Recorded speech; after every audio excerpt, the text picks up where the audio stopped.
Welcome to episode 34 of What Happens Next, the podcast designed to help you think about the next stages of your life, conventionally called retirement, particularly if you're thinking about stopping your permanent job or selling your business within the next 5 years.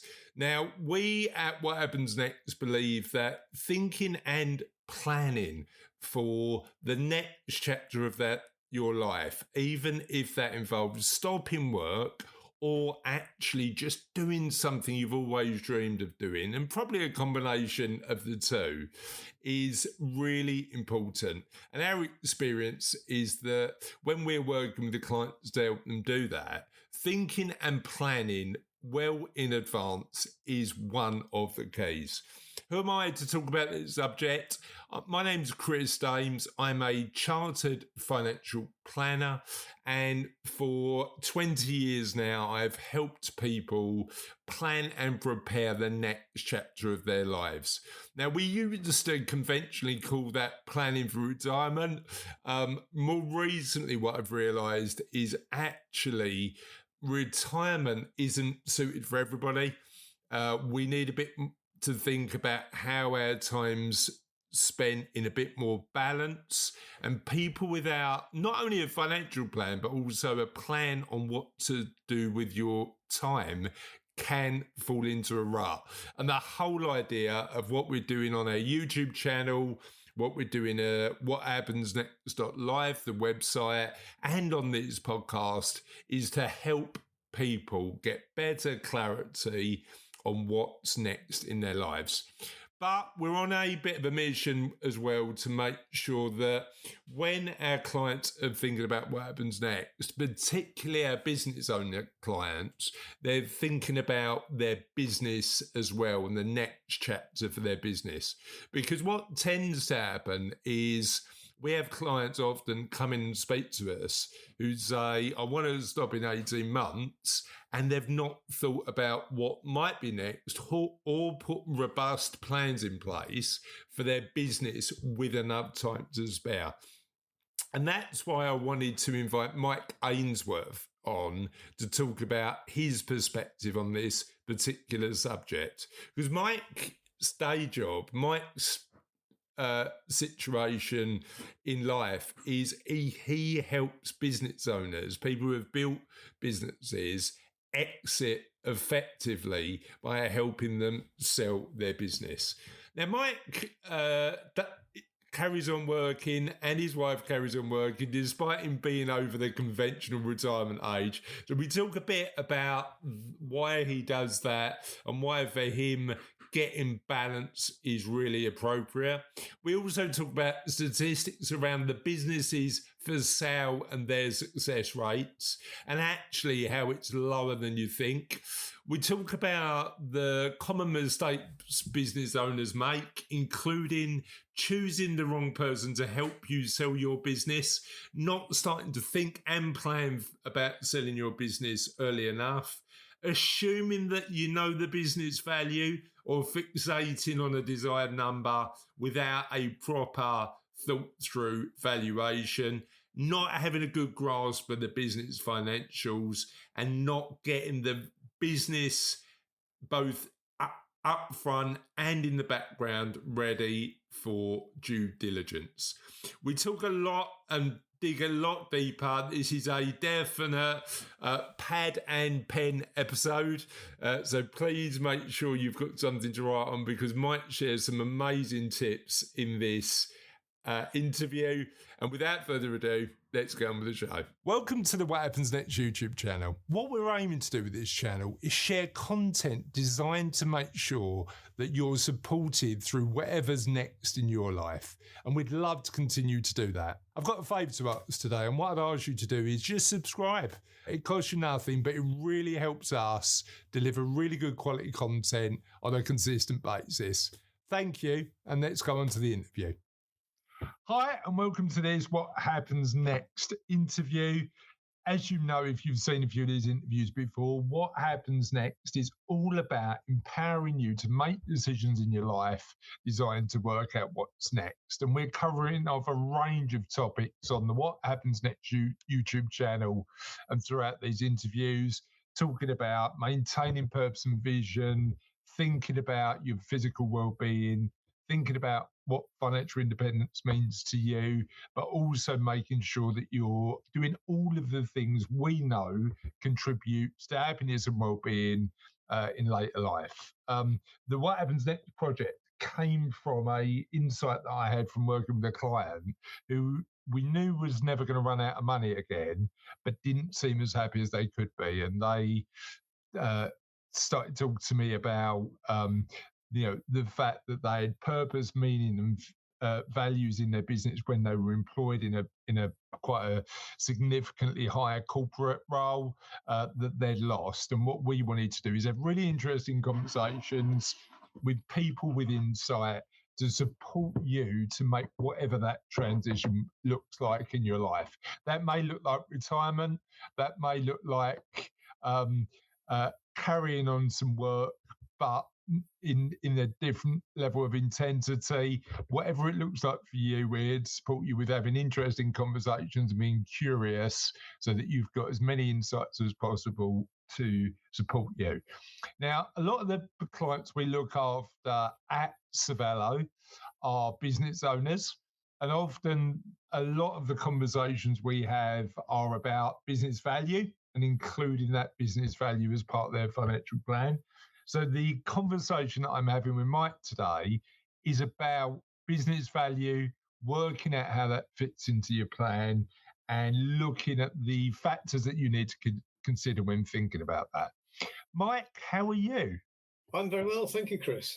Good. And you've told me you've got a snazzy new camera, so it's looking really, really good. It looks quite bright, doesn't it? I could have a light on it as well, but that gets too bright then, so I'll keep the light off. You need to turn it down, otherwise you get a suntan, right? Clean the back, the desk. Yeah, make sure everything's tidy. So for the benefit of our audience, tell us a bit about you.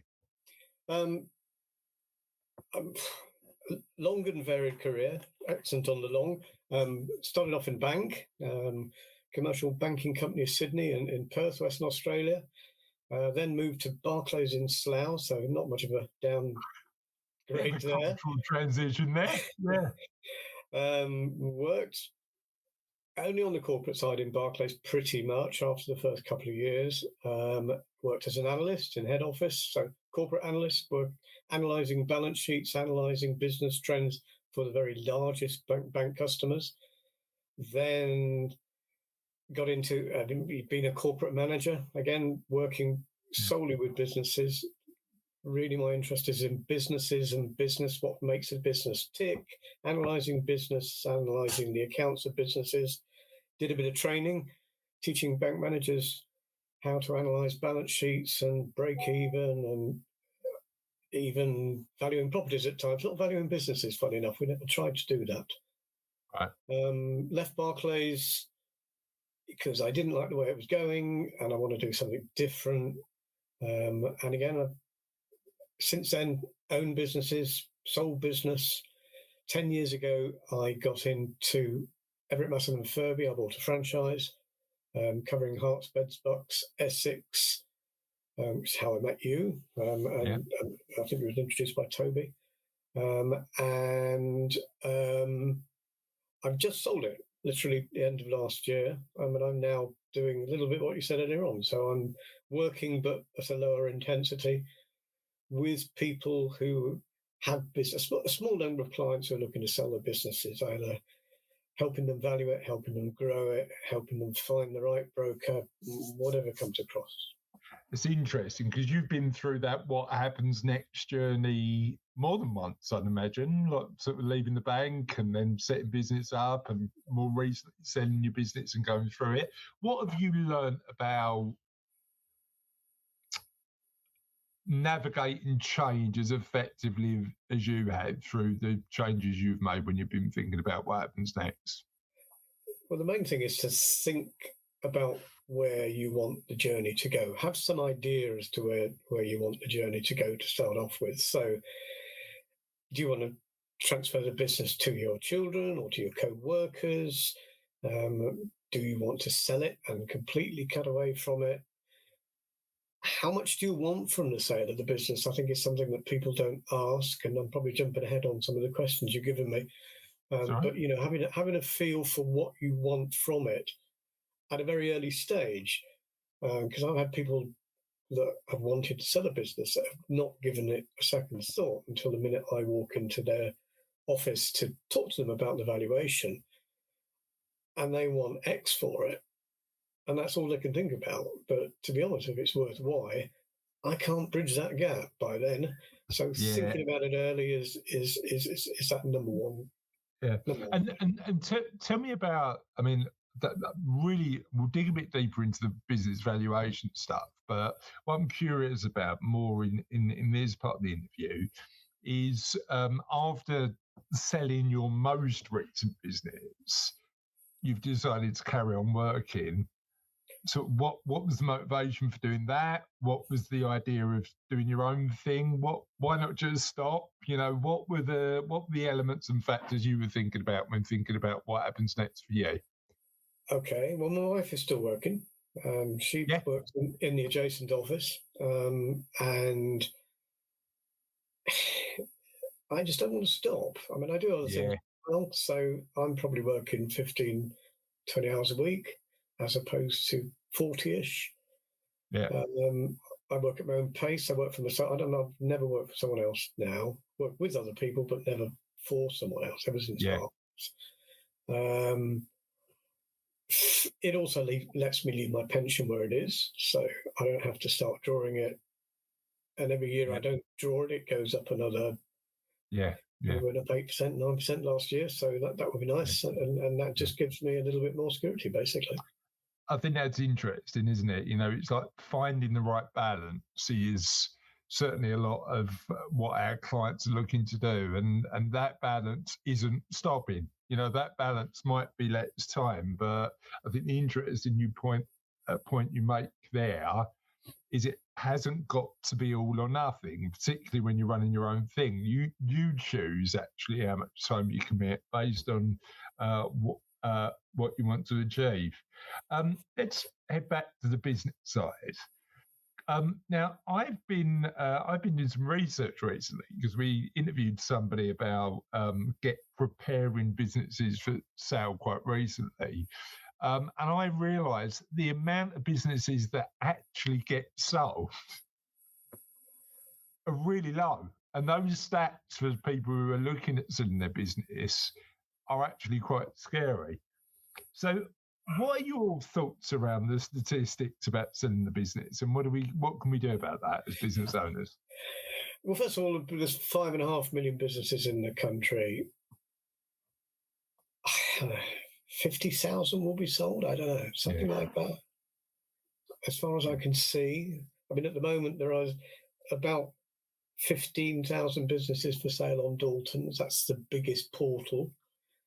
They're all small businesses. The very big businesses aren't on there. But as always in these things, the small business is actually a relatively small numbers relative to the big businesses are small numbers relative to the small businesses that are on sale. So I doubt whether there's more than 20,000 businesses on the market at the moment, or who would sell, because not everybody advertises on the portals or through a broker. So it's a tiny percentage. And I've heard that of those 15,000 on Dalton's, only 20% will sell. That's not my experience. I think that's because there's a huge difference in quality between the various brokers who sell businesses. And some of them only want to take businesses on. They want to charge a big upfront fee, which they'll negotiate on, but it's still an upfront fee. And their contingent fee at the end is not as important as taking someone on, in that they hope that they will beat the price down as they're going along at themselves. And they, I reckon, must sell very small numbers. The firm I work for, Ainsworth, and Furby, completely other end of the spectrum. We will not take on businesses that we don't think we can sell. I don't know what the EMF sales to take on stats are, and I probably wouldn't talk about them anyway. My personal stats is I've sold about 70% of the ones I've taken on. Initially, when I first joined, I probably took on 70%, so that was a lower figure.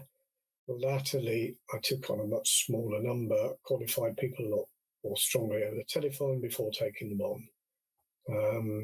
So yeah, 70% roughly. Yeah. So the percentage, tiny. The more intentional you are about thinking about selling the business, the better. What mistakes do you reckon business owners who are looking to sell make when they're thinking about selling their business? What mistakes they make? They go to the wrong broker. Number one, I've just said that. They don't think about it early enough. They assume they know about it. They assume they know what the valuation is, or they think of a number and try to make the business worth that, whether or not it really is worth it. Yeah, interesting. And let's assume, I suppose one factor that we're going to be talking about is time, right? So when we speak to business owners and they want to include their value in the business as part of their financial plan, one of the things that we always say is, well, how long is it going to take you to get the business to the value that you're expecting? And have you spoke to somebody to support you in terms of that being realistic? But clearly, timescales for both selling a business and preparing a business for sale are two different things. What do you recommend when business owners come to see you and say, preparing a business for sale, how long does it take? And then once they think they're at a point where their business has an asset that's saleable, how long does it actually take to sell? Okay, yeah, two questions. How long before they sell it should they start thinking? As soon as possible. 5 years, 10 years is ideal. 5 years is probably the best number in order to maximize the sale value. 10 years is better, but let's say 5 years. Today there's never a better day. It's like that old adage. I can't get my words out to say. That old saying that talks about the best time to plant a tree is 20 years ago and the second best time is today, isn't it? The sooner you start it, the better it is. Right, you could have summed up what I said a lot quicker. Yeah, exactly right. Today's a good time. Just start and understand what makes the business worth something, and then you can see what you can work on. I mean, we'll come to it later. When I value a business, and I can break it down into 7 areas, and I'll give you a score in each area. And if you can double that score, you can double your value, more or less. Right. Okay. Well, we'll talk about the 7 factors and how you can potentially do that. So let's say somebody's been working on that for 5 years. They're then at a point where they're saying, well, I'm thinking about doing this in the short to medium term. How long does a business take to sell? And how long should you be thinking about staying around for? Because I'd imagine that there's certain arrangements that you make where the previous business owner needs to have a sort of contingency or handover period as well, right? Yeah, well, that's right. So 6 months is not unreasonable for a handover period if the business is big enough and complicated enough. Some people don't have any at all, but you're perhaps talking about a shop or a cafe or whatever, and even then might have a couple of days. But let's say 6 months to sell. Do you know, 10 years ago, I'd have said it took 6 months. Now I reckon it's 12 months. Okay. And particularly over the last 4 years, it's just, it crept up 4 years ago and it stayed there. Yeah. So 18 months potentially to both hand over and sell the business. Yeah. Is probably the right time scale. Now, you mentioned about the factors that improve the value of the business. Talk to me a little bit about what those factors are and how people can improve the odds of increasing the value of their business. Increasing the value of the business. I mean, I was going to talk about the mistakes people make, and the number one is is going to market with too high a price because they've decided that's the price, or because they're going to broker in, and the broker says, how much do you want for it? And they say £1 million, and he says, okay, and he puts it on the market at $1 million. Yeah. It's actually worth $500,000 or 750. He's never valued it. They've not valued it properly, and that business will never sell for it when you put it on at $1 million. If it's worth $500,000, if it's worth 800 and you put it on $1 million, yeah, okay, you've got wriggle room. But if it's worth $500,000 in reality, then how can you increase the value? Get a better broker. In the build-up, make sure your books are make sure you're completely on top of your books. A lot of books are a complete mess. People don't really look at the numbers themselves, don't understand the numbers themselves. Give them to the accountant deals with the taxman, and there's no one in between. And if you can't answer pretty basic questions on your financials, then people pretty quickly got cold feet and go away. Either that, or you take an accountant or someone else to the meeting with you. Do you want to talk about the 7? Yeah, I mean, I'd like to talk about 7 ways, but I think the other thing that I was going to mention was, how important do you think? Because I mean, there's accountants and there's accountants, and I've got no skin in the game in terms of this, but my own personal experience is that certain accountants are really good at just saying, here's my zero, here's my tax at the end of the year, here's your assessment, and thank you very much. But there's other accountants that tend to be a bit more proactive and strategic. Yeah. Would it be fair to say that when you're thinking about selling your business, either you want to be on top of the numbers yourself, or you need an accountant who's not just doing the tax, but is probably a bit more strategic in that regard? What are your thoughts on that? Absolutely, 100%. And solicitor as well. And solicitors can kill deals. Slow solicitors can kill a deal. And a really active, proactive, listen to what you're saying, listen to what the other side is saying, be prepared to negotiate, be prepared to meet the other party, can get a deal over the line that otherwise wouldn't get over the line. So, but yes, accountants. Yep. So accountants or being top of your numbers and understanding what your numbers say is part one. I suppose the other thing that we're doing a lot of work with our business owner clients at the moment is, in partnership with lawyers, is making sure that all of their paperwork's in place. All of their shareholder contracts, shareholder agreements, all of that sort of due diligence stuff. How much does that play a part in value? That probably wouldn't play a part in the original value because it wouldn't come up till the due diligence. But your issue then is if you can't get through the due diligence, if you don't understand what the due diligence is going to be, and if you can't get through it, then you might agree a deal at $1 million. Let's stick with $1 million. Sounds like a good number. That ends up at 800,000 or ends up at 700,000 because you're giving the other side a chance to come back. And what are they going to come back on? They're going to say, well, I'm going to renegotiate the price because the deal isn't as clean as I thought it was going to be in the first place. Yeah, so it's going to take more time, and that'll be reflected in the amount that we pay you.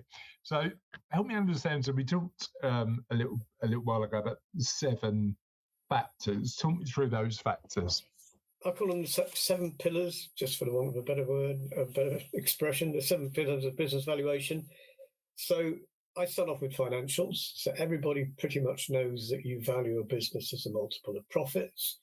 That is normally expressed as a multiple of EBITDA. Yep. I'll stop and just go back half a step. There's 2 kinds of businesses that you sell. One that's a business that works on its own, and the other actually is a self-employed job. And that can be anybody from shopkeeper, cafe owner, plumber. I sold a plumbing business, actually just the guy with the van. But he had a lot of business. It was very, very profitable. Didn't sell it for anything like it would have gone had it been making that sort of money as an autonomous business. But it can sell, it does sell. But really, when I'm talking about the 7 pillars, I'm talking about $1 million plus turnover, maybe $2 million plus turnover, business that will work without the business owners. And that I'll come back to as one of the 7 pillars. So the financials are the start. And it isn't just the level of profits, but it's also the quality of profits, and how, whether it's an upward trend or whether it's a static trend or whether it's up and down like that. So that financials are number one. Bear in mind that people don't buy businesses for the past. They might value on the past, but only as a way of predicting the future, because they're only really interested in what the future's doing. Then growth potential, scalability is another one of the 7 pillars. So people will be looking for the business to go forward. That doesn't mean that the owner can say, oh, it's got bags of potential, it can do this, it can do that, with no plan to do that, because they'll just discount that. But if it genuinely is on an upward trend, and you can identify a plan for taking it to the next level, then growth potential is important. Profits are one thing, but cash flow is another. So the third is, how predictable is your cash flow? How positive or negative is your cash flow? It could be you've got recurring income, of course, but I count that as part of cash flow as opposed to a separate pillar. So cash flow is important. How dependent is your business on your customers, your suppliers, your members of staff? Is the fourth pillar. Does your business have a strong value proposition, i.e. a USP? What sets you apart from all the competitors? Do you have anything that sets you apart? Do you have any patents, whatever you like to call them? That's number 5. Customer satisfaction, tricky to measure, and it always comes out as a positive number. But basically, I'm asking how many complaints you've had, what's happened to complaints, look at your Google reviews, whatever else. So customer satisfaction. And then finally, management team. Do you have a team in place? Or when I start talking about who is the CEO, who is the marketing director, who is the sales director, who's the operations director, is it always the business owners who sit in front of me? And yeah, because if it's one person, that adds risk, right? My question is, what happens to your business if you go on holiday for 3 months? Can you come back? Is it still there? Is it better? Is it? So, that's management team. That's my 7 pillars. And I score each of those. I ask lots of questions, score each of those, come to an overall score, but particularly then we can look at the individual ones. And the ones that are well below average quite often you can work on them. Every one of those I could say that you could work on. You might not be able to, growth potential, you might just be in a dead market. Well, that's going to be a problem. Probably means you should sell it quicker than later. Yeah. But the elements that are within our control are recruiting to, as long as there's the right cash flow, to build a business that's a bit more autonomous, and looking at what we can do to make it better. What's the element that you find that people neglect the most? So out of those 7, what's the one where people go, oh, you know what, I haven't thought of that before? What's the one they haven't thought about? It's probably the fact, well, they probably have thought about it, but it's probably the fact that they are the business and the business is totally and utterly dependent upon them. Yeah. The thing I come across more than others, and for some quite big companies, not just for one-man band, obviously, but or even where you've got 2 or 3 employees, but some quite big companies. And until you start asking them questions and who made that decision and how did you get to that decision, they don't perhaps realise. So, get a team in place, but also have some sort of operating manual so that you... Part of the issue we've got when we're thinking about what happens next in our lives is having the self-awareness, having the introspection to be able to think about what the gaps in our well-being are. And we're doing loads of work at the minute with what happens next to build solutions that are going to help you think about well-being in a nuanced way when you're thinking about how it applies to your life. One of the first things we've built that you can use today is our What Happens Next quiz. It's free to do, takes about 5 minutes, but what it will do is give you an insight into the areas of strengths when it comes to your well-being and the areas you might want to improve. You can take the What Happens Next quiz at whathappensnext.life/quiz, and I hope it helps you in your journey to work out what happens next for you. lay down exactly what you do. Yeah, it's So, interesting. We're going through a process within Savello at the minute where we're videoing all of our processes to train the next set of recruits that we're bringing on board, just to systemize and automate a lot of the back office stuff. But I'd a really interesting, on that note, I had a really interesting conversation the other day with a business owner. We're thinking about the plan in terms of what happens next for him. And he's built a really decent business, built wealth independently, but now he's looking at what's next. And I said, well, what? You've built the business and you could have been independent before, but you're still working really hard. And cool with that, that's fine. But clearly that's going to impact what your plan's going to be. And his point to me was a really interesting one. He said to me, I know I should have made myself redundant. I know that that should be the plan with the business. But number one, I was loving what I was doing. And, and number two, it forms part of my identity. And it's interesting, isn't it, that sometimes we know what to do, but because we're so caught up in who we are as a business owner and the value we add to the world, that transition might take a bit longer than we expect and might be a bit difficult.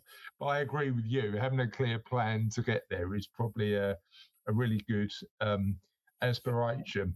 He's made a decision. It's a positive decision. He enjoyed doing it. I mean, I've met lots of people who hate going in every day and they can't get rid of the business. Yeah, and that's the key, isn't it? That intentionality, and if it brings in purpose, actually, that's not a bad thing.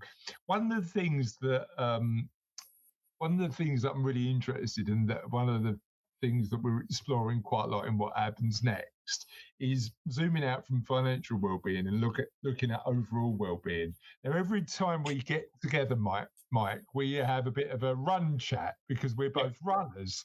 I'm not at the minute. I'm training for the 100-mile ride London, so I've turned into one of those really annoying cyclists that talk about RPM and stuff like that all the time.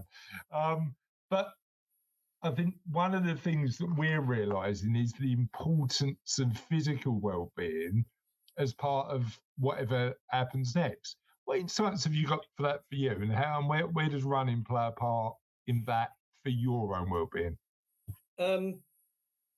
Well, I've two parents who both ended up.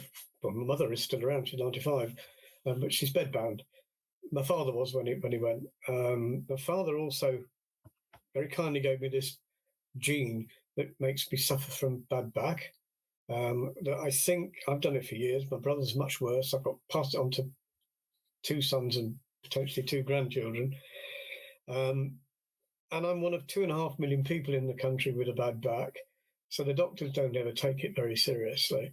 As far as I can tell, my own particular bad back relates to chronic inflammation.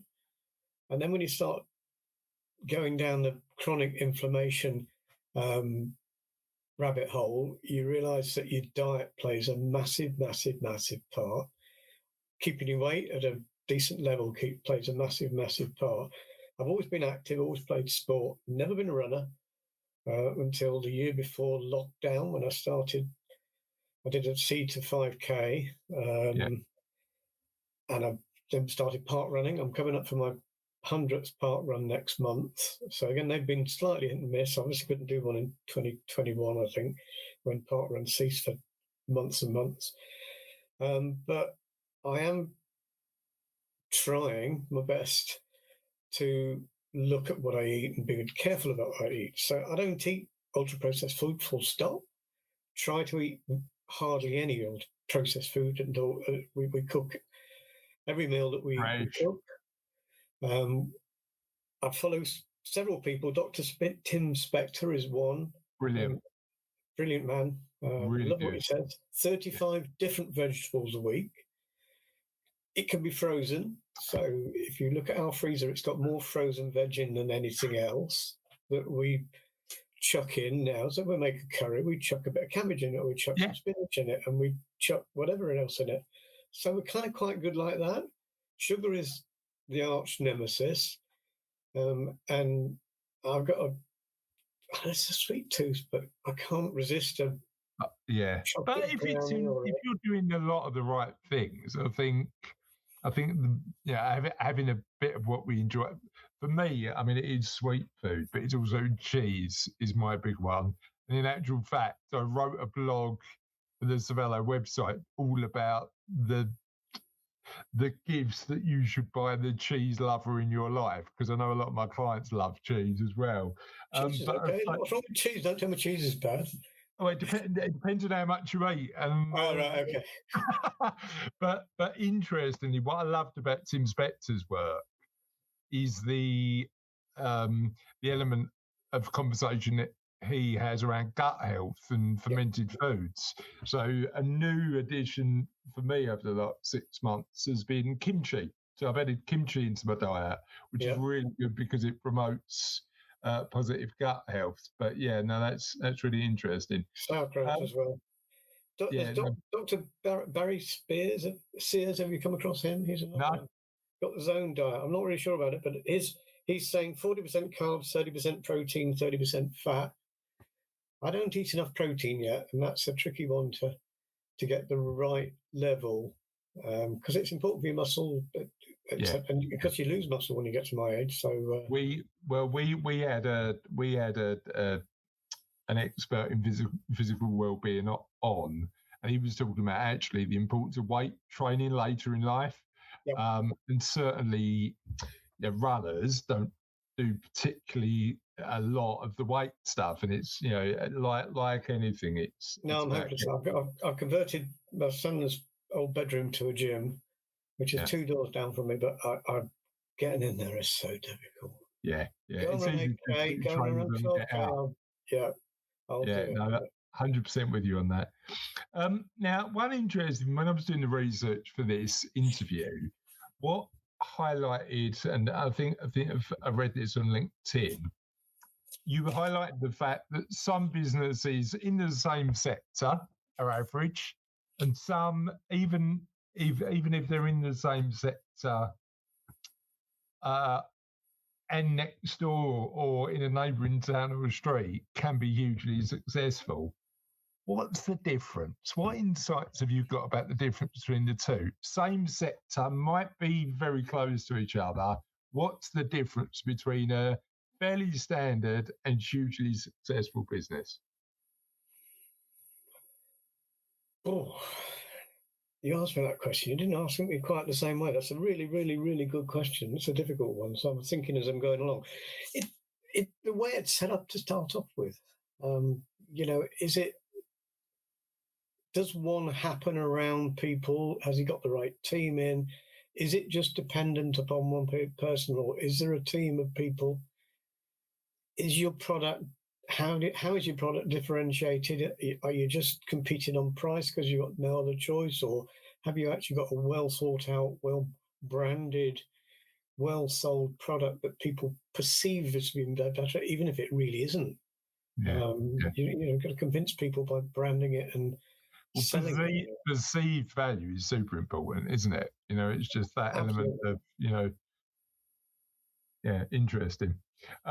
So that's really good. And I suppose the other element that's worth considering is that that element of, but it's something you said that was really interesting, because when I think about my own business journey building Savello over the past few years, I've made every mistake in the book. So I'm definitely not one of those business owners who got it right at the start, but there's always an opportunity to improve from where you are today, right? Would you agree with that? Oh, yeah. Making mistakes is absolutely fine, provided you don't keep making them and providing you learn from your mistake. I've made all my mistakes in life and in business, 100%.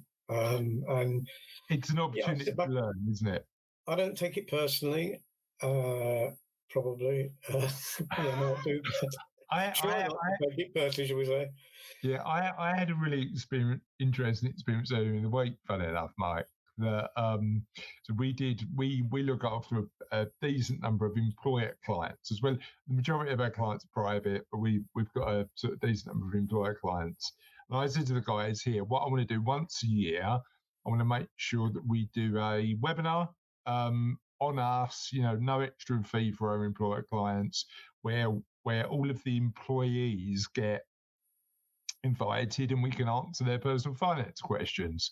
So we call it Your Money Questions Answered. And it's interesting where our own private clients tend to be 50 plus, built wealth, thinking about what's next. When we're working with our employer clients, their staff can be anything from 18 to 70 and like all sorts of different challenges and issues going on in their life. So, we got some feedback from what they wanted to talk about. We built the presentation, and we had 150 booked in, 90 attended on the day. And we had an interactive bit where people could ask me questions as they went along and all of that sort of stuff. I did a thing at the end where I asked for live feedback. So I asked for a rating where I saw the numbers, like 1 to 10, where the numbers tick up on the screen. And thankfully it went well. So I got 8s, 9s, 10s, 7s. And then I got out of the amount of people on there, I got 2 5s. That was I've clearly not hit the mark with those people. It's just not worked for them at all. And my immediate emotional reaction was, oh no, what have I done? But as you say, I think looking back with a bit of hindsight, reframing that as an opportunity to learn, and we were actually going to ask feedback from those people about what we can improve next time, then just lets us get incrementally better. So as you say, in business and in life, not letting the ego get in the way and sort of asking those questions so you can improve is not always the easiest thing to do, but certainly something that I believe is important. Last question, apart from finding out where people can find you, I want to talk a little bit about not only the business, but the mistakes that you think people make through your experience of working with business owners throughout the years when thinking about what's next. What mistakes do they make when they're selling their business and moving on to whatever's next in their lives? And what do you think they can do to plan better?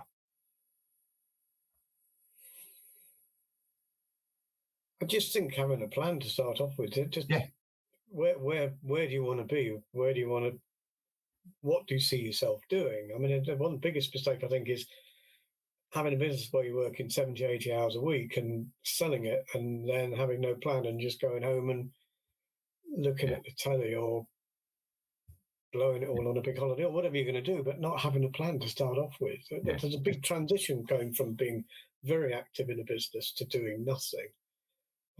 So that I think it's a,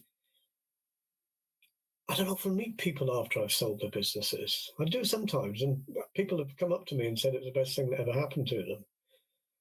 But they have generally been. But well, the one thing to say is that they are the people that sold the businesses. Of course, what I don't meet is the people that didn't sell the businesses, fortunately, and they will have not thought the whole thing through. They were maybe held out for a figure that they could never achieve and end up liquidating the company. And then, they've got a bigger problem. But at least if they sold the business and I've given them a chunk of money in the bank, which may or may not form part of their what they're going to live on for the rest of their lives. But I agree with you. The planning element, even though the plan doesn't always go to plan, just taking the time to think about what's next and doing that as early as possible is fundamental. If you do a plan, then you do what ifs as well, don't you? So I mean, it takes 2 years. Yeah, a 1,000,000%. I mean, the certainly when we're building people's financial plans, focusing on the best, looking at the contingencies and doing that is really important. But I also think that applies to all areas of our life. What if I volunteer at charity as a trustee 2 days a week, and how does that fit? So, what if I think is really important. Mike, tell me a little bit about where people can find you online. So if they really like what you're saying, they can get in touch and see if you can help them.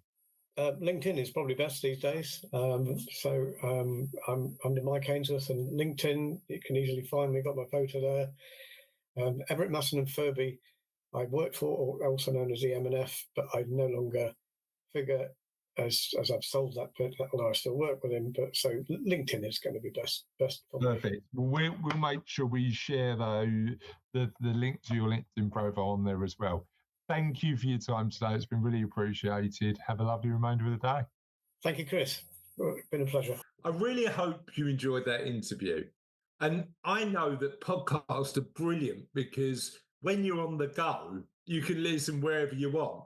However, if you've got a few minutes and like me, you're a bit more of a visual learner, you might want to visit our YouTube channel at What Happens Next Live. There'll be a link in the comments as well so that you can find us. And what I really appreciate you doing, we've got all the interviews on there, all the interviews you're listening to right there on there. But what we've also done is recorded exclusive content specifically for the YouTube channel that you can watch and get more insights into the next stage of your life and navigating it successfully. I'd ask while you're there, if you can, like the videos you like and subscribe to the channel. It helps us help more people. Thank you. So that was episode 34. I hope you enjoyed that. But what I'd love to hear is the one tip that stood out most for you. So let's share those tips. Email hello@whathappensnext.life, or feel free to leave a comment wherever you're watching this. What one thing from this episode did you take the most from, and what incremental positive change are you going to make based on it? Have a lovely day, and we'll see you on What Happens Next soon.